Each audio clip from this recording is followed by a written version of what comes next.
the show where we dwell deep into minds of people who shape our day-to-day life.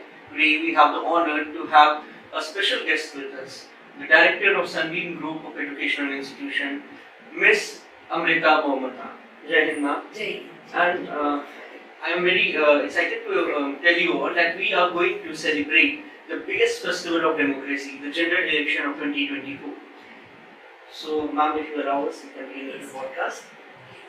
So, first of all, ma'am, I'm very grateful that you allowed us to have a podcast with you again. Ma'am, being a political science student and everything, I wanted to know what's your understanding of democracy? So, for me, democracy, I think, still stands with the most simple definition of democracy, which is it's ruling of the people, by the people, and for the people.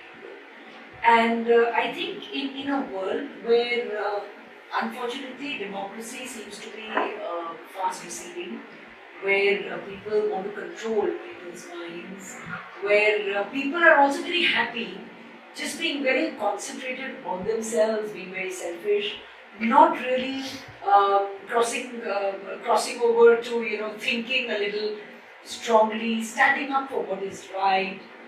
I think talking about democracy with the children, always standing up for each other's rights is very, very important. So my definition of democracy is simple, and I think it's important that we should always be propagating the thought of rights. Ma'am, a follow-up question comes ahead.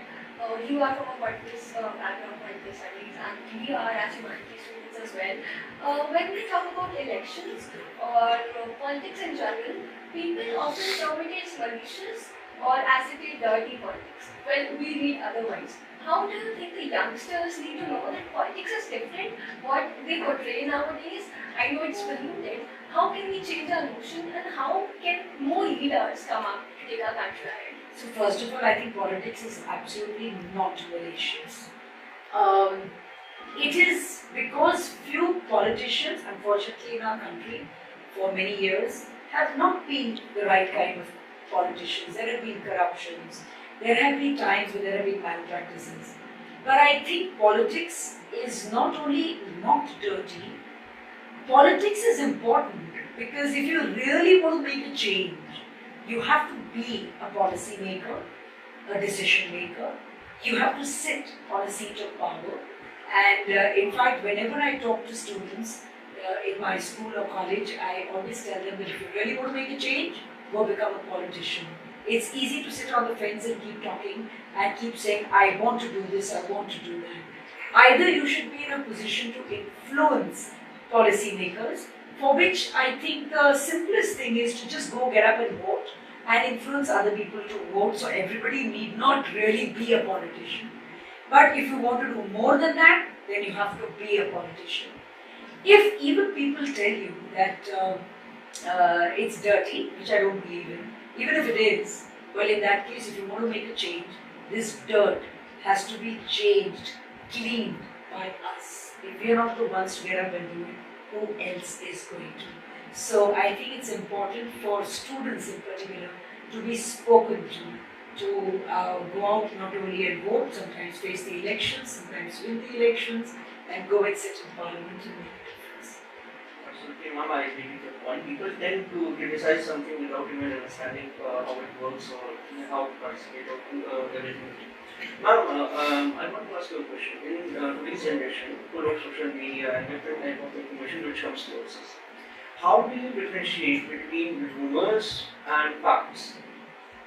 Number one, I think you have to keep reading, keep following the news, genuine news, to know what's right and what's wrong. Besides that, I think there are a lot of apps today where you can put in something and even find out if it is true or it is fake. So whatever you read on social media, I think should not be taken as the gospel truth until you are going into an app which has some amount of credibility, which has already proven that they are very particular about what they want to say and speak in the public domain. Otherwise, you should find out. I think you should not just get carried away with just about whatever is being said in social media. Ma'am, moving further to the questions. Ma'am, we recently saw in 2023 that women reservation bill has been passed.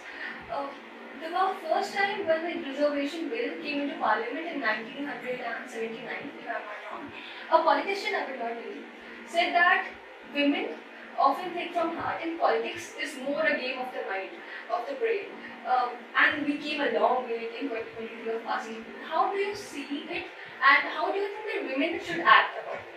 So if women make up half of the population, then I think we have a 33% reservation, which has also got a lot of ifs and buts to it. Actually, if you go deep into the reservation, not really criticizing that. If we are making up close to about 50%, I think there should be far more representation than just 33%. Though I don't really stand up against the fact that we have reservation, because though many people feel, oh, we are equals, why should we have a reservation? But the fact remains that women have been suppressed, yeah, right? They don't really come out in the domain, and sometimes what happens is that because women traditionally haven't really come out, even if they want to, they don't have the confidence or the support. Having said that, women think from the heart, which is not really right. There can be men thinking from the heart. There's nothing wrong in thinking from the heart in the first place. Keep a balance between your heart and your mind.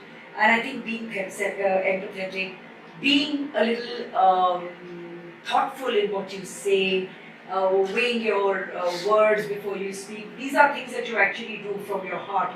It's not your mind that allows you to do this. It is good because after all, we're all human beings. In politics or not in politics, we are making decisions as politicians for human beings. So what's wrong in keeping your heart also in your place and thinking from your mind, and also being empathetic to somebody's needs. So I think that is needed in politics. So women need to come in and actually get that emotional, angle in. Also bring empathy into politics. That's lucky. Ma'am, at last I want to ask you the final question. Ma'am, you have been a teacher, and I believe you are the best person to ask this one. Ma'am, multiple of your students are going to vote for the first time. You have seen future growing up in your classes. Ma'am, what are some tips which you would like to give them? Plus, ma'am, I would ask, can you tell them the importance of their vote? So I think we have our women's college girls going out to vote. Many of them, in fact, will be the first time voters since they just turned 18, and they must go out and vote. Even for those like you who have obviously not yet qualified to vote, you're not 18 years of age. Even for you, you have a responsibility towards society by asking people around you, especially your parents, to go out and vote. Because I've seen a lot of people who consider the day of voting to be a holiday. I've heard of people planning holidays around that I'm traveling, because I don't know, I don't want to be a part of this and I'm going out traveling.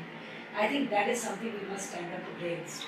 Because if you have no right to complain about what's not going right in your country, if one right you have in your hand of getting up and choosing the right leaders for you, and you waste it away.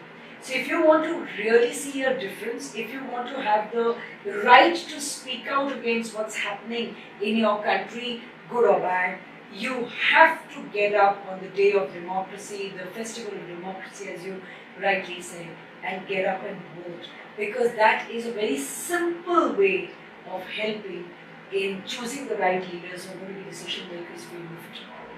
So it's important to get up and vote. Absolutely agree, ma'am. I have seen people again criticizing the governments even if they don't vote.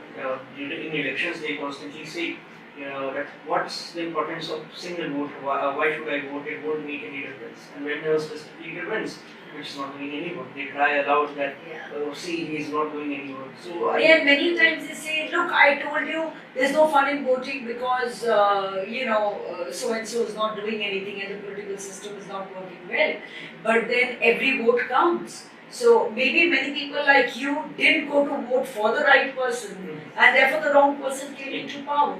So if you want the right person to come into power, you have to get up and go and vote for that person. We need to come up over our biases that we create and that are based on in India, gender, caste, creed, sex. Yes. Yes. And last one, thank you for giving us your time and again coming up for this podcast. It's always a pleasure. So I would just like to say at the end, I would like to request through your podcast to everyone, young and old, who is in the age of voting, you must exercise this right of voting. You must get up and go and vote and encourage other people to go and vote. I think that's the least we can do for our nation. Thank you, Jay. Thank Thank you. you. Thank you.